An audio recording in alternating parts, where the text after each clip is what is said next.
গাছ কি আমার লগে যা করে দিছ নগর থেকে ভালো না খারাপ? গাছ তো আমি যেগুলো দিয়েছি আল্লাহর রহমতে সবগুলাই ভালো আছে। আদা গাছ এই যে একদম এর থেকে আদা গাছ, এর থেকে আর ভালো কেমন নেইব। সর্বোচ্চ ভালো হয়েছে। এখন খালি কুশিগুলো দিবে আর হলে গিয়ে, তবে ভারী বৃষ্টি হচ্ছে তো গোড়ার থেকে মাটিগুলো সরে যাইতেছে, মাটিটা একটু আলগা করে দিতে হবে। আর একটা ওই যে পুরো খড়কুটু টুটু এগুলো দিয়ে আটকাই দিতে হবে। দেখো এর থেকে জোপ আর কেমনে হইব কো? তুমি খুশি কি না এটা বলো? হ্যাঁ, কারণ এইটাতে সুন্দর থাকার একটা কারণ আছে। এখানে যে পুরোপুরি যে সূর্যের আলোটা ওটা ওইটা ওইটা ওইভাবে আর কি ওইটা মেনটেন করছে, বুঝছো? যে আমার যতটুকু লাগে।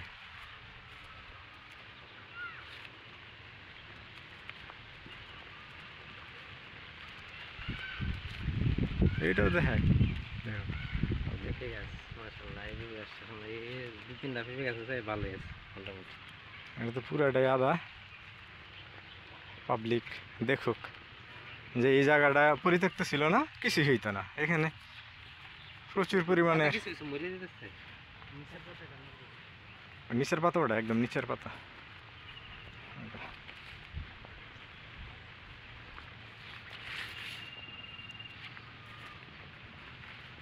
এটা তো একদম নিচের থেকেই পেঁপেগুলা ধরে। আর পেঁপেগুলা এমনি আমরা সারা ফাটাইছিলাম এটাই মানে।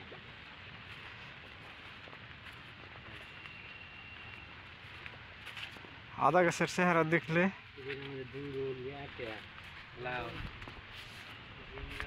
পুরাটাই আছে পুকুরের চারপার দিয়ে এরকম আর কি আদা গাছ।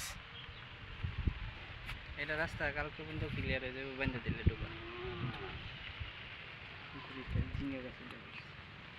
কত সুন্দর হয়েছে আদা, একদম অনেক ভালো সবাইছে। অলরেডি 1টা 2টা 3টা 4টা 5টা 6টা 7টা 8টা 9টা 10টা 11টা 12টা গাছ হয়ে গেছে এখানে। তার মানে আর কি আবার যে 10, হ্যাঁ ওইটাতে এই যে এইটাতে 21টা আছে, 21টা। তাহলে কী পরিমাণ আর কি খুশি হয়েছে। 21টা মানে কি বিশাল ব্যাপার। তার 21টা হইলে এটা অ্যাভারেজে অন অ্যাভারেজে আর কি 1200 থেকে 1500 গ্রাম আদা হওয়ার কোনো বিষয় না হবে।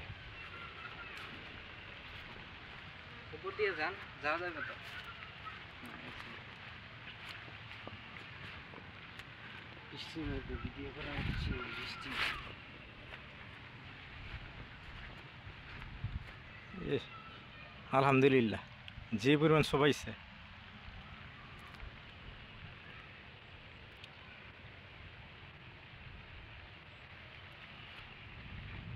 মাছায় সবজি